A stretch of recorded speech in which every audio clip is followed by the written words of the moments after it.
2025-yil 24-sentyabrda Kennedy kosmik markazidan Falcon 9 raketasida tashqi quyosh tizimini, yer egzosferasini va quyosh shamolini o'rganish uchun bitta raketada 3 ta turli ilmiy missiya uchirildi. Dastlabki ikkitasi NASAga, uchinchisi esa Milliy okean va atmosfera boshqarmasiga tegishli. Yulduzlararo xaritalash va tezlanish zondi yoki EMAP nomli zond bizning geliosferamiz chegaralarini o'rganadi va xaritalaydi. Butun quyosh tizimini qamrab oluvchi quyosh shamoli tomonidan yaratilgan ulkan pufakcha va geliosferaning mahalliy galaktik muhit bilan o'zaro ta'sirini o'rganadi. Bu geliosferadagi ikkita muhim global muammoni o'rganishga yordam beradi. Quyoshdagi zaryadlangan zarrachalarning qo'zg'alishi va quyosh shamolining uning chegarasidagi yulduzlararo fazo bilan o'zaro ta'siri. EMAP shuningdek yerga yaqin fazoda xavfli sharoitlarni yaratish mumkin bo'lgan quyosh shamoli va energetik zarrachalar oqimlarini real vaqt rejimida kuzatib boradi. EMAP missiyasi kosmosda nimalar bo'layotgani haqida keng qamrovli tasavvur berish uchun 10 ta ilmiy asbobdan foydalanadi. Quyosh tomonidan chiqarilgan yuqori energiyali zarrachalardan tortib sayyoralararo fazodagi magnit maydonlar va yulduzlararo fazodagi portlagan yulduzlarning qoldiqlarigacha.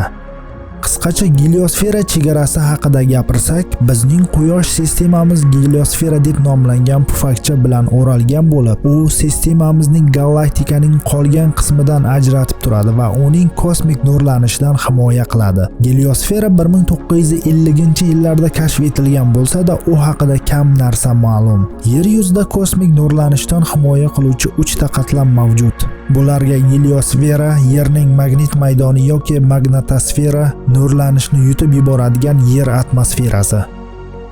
Kosmonavtlar Oyga yoki Marsga sayohat qilganda ular Yerdagi kabi himoyaga ega bo'lmaydi. Ular faqat Quyoshning 11 yillik sikli davomida hajmi o'zgarib turadigan geliosfera tomonidan himoya qilinadi. Bu sikl davomida geliosfera hajmi jihatdan o'zgarib turadi. Ba'zan kengayadi, ba'zan esa qisqaradi.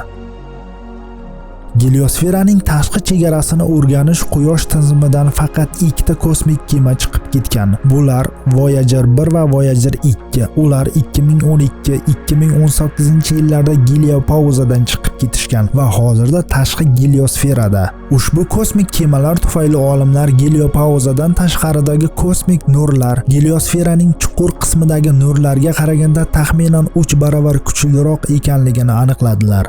EMAP kosmik kemasi Yer va Quyosh o'rtasidagi birinchi Lagrange nuqtasida L1 deb ham nomlanadi. Yerdan taxminan 1.6 million kilometr uzoqlikda joylashgan. U yerda hozirda 21-asrning eng qimmat teleskopi James Webb ham joylashgan. L1 nuqtasi kosmik apparatlar uchun eng qulay nuqta bo'lib, u yerga yaqin kosmonavtlar va kosmik kemalarga zararli nurlanish yaqinlashib kelayotgani haqidagi yarim soatlik ogohlantirish berish mumkin. EMAPning ba'zi texnik xususiyatlari haqida gapirsak, massasi 900 kg, diametri 2 metr, ishlash muddati 3 yil, ehtimol 5 yilgacha ham cho'zilishi mumkin. 2026-yil 1-fevralda missiya ilmiy kuzatuvlarning 2 yillik asosiy bosqichiga kirdi. Kosmik kema geliosfera chegaralarini xaritaga tushiradi va quyosh shamolining yulduzlararo fazo bilan qanday o'zaro ta'sir qilishini o'rganadi.